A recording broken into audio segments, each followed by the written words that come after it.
Oh man, we had the prettiest fields this spring after that long, hard winter. It was like, all right, we're on the right track. And the reward is going out there and digging and finding mycorrhizae in your soil. That's one of the rewards is, man, we're actually doing it. Well, I'm John Bays from Wilsall, Montana, and I farm 1,800 acres, and I grow peas, lentils, wheat, barley, mustard and flax, and some ancient grains.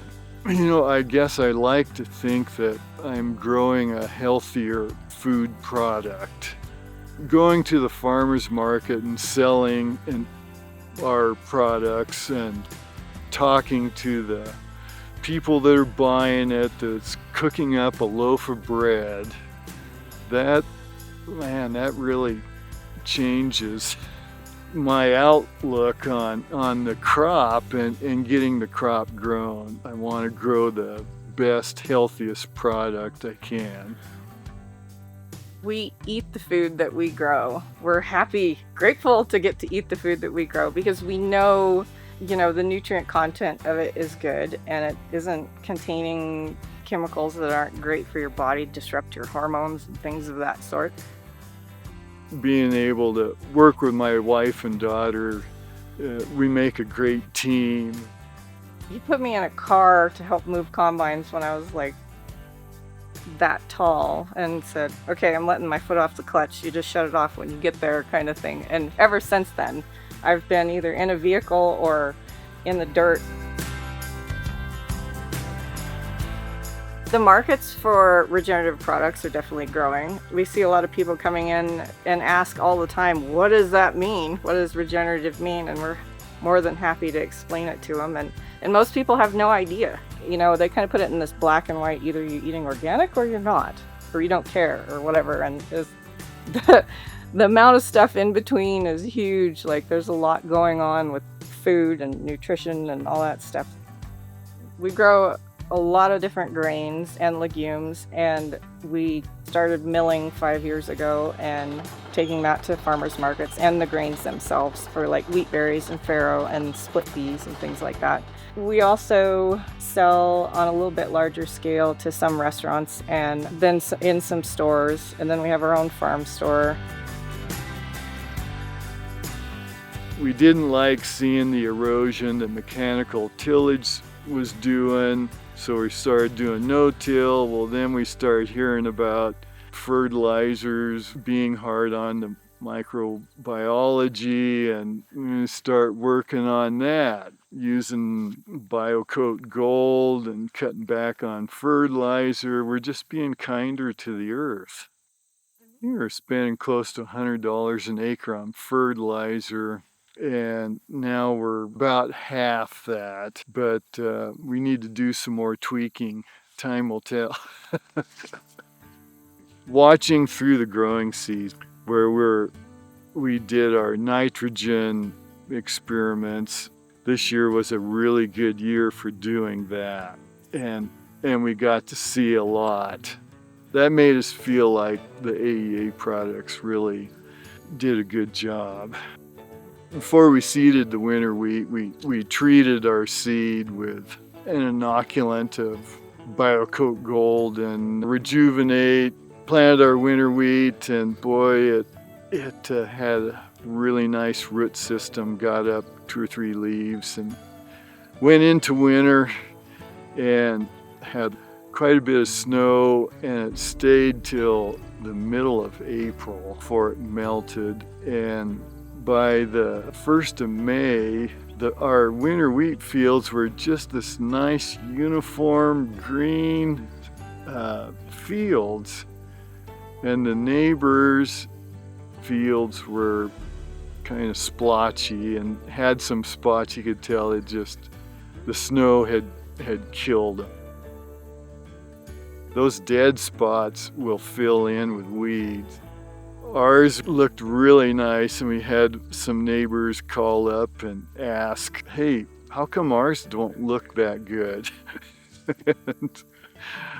So I would have to say that big, healthy root system that the BioCoat Gold and some of these other products really did the trick. John says, use BioCoat Gold. Number one thing, if you don't do anything else, use that. And so, okay. And it's easy to do. Just sprinkle it on your seed. And so we started out with that. But then Jason worked up a plan to do a foliar application. So we put on the Rejuvenate, Forage Foliar, Accelerate, Sea Shield.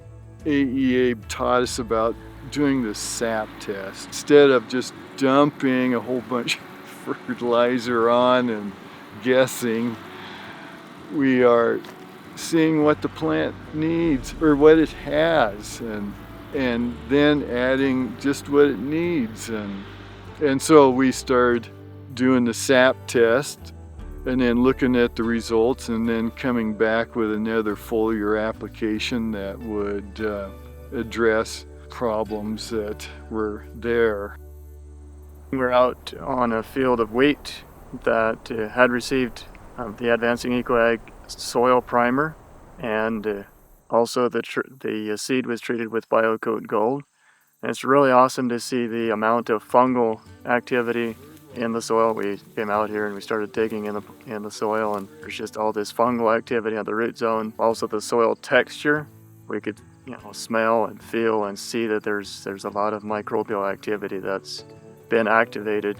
The reason that is important and the amount of bacteria and fungal activity that we're seeing here, the reason that excites me so much is when you shift from, in conventional agriculture, the crops are basically growing as a hydroponic. They're dependent on water-soluble nutrition in the conventional model. And when we shift into a regenerative agriculture concept, and we get our natural nutrient cycle functioning, where we're depending on bacteria and fungi to deliver the nutrition to the plant, now all of a sudden the plant is no longer dependent on water for its nutrition, which improves our drought resilience. It improves many aspects of how the plant is able to function, especially in arid climates where water is a limiting factor. Well, this year it seems like our head size is they're a little bit bigger than what we'd been seeing on the wheat, and we noticed that our flag leaf they're enormous flag leaves, and so they must have been feeling pretty good.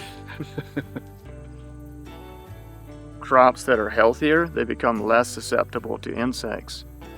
And on this field right here, the grasshoppers were here. They were sitting on the stalks and stems, but they were not chewing on the plant. They were not doing any damage. But the neighbor's field across the drive here, across the road, there was grasshopper damage, and the neighbor had to spray for grasshoppers. John didn't need to spray for grasshoppers here. And then also up in the greenhouse on the vegetable crops, this year, for the first time, there's no aphid pressure. So that's very encouraging to see the plants are resistant to aphids and are no longer a food source for those insects.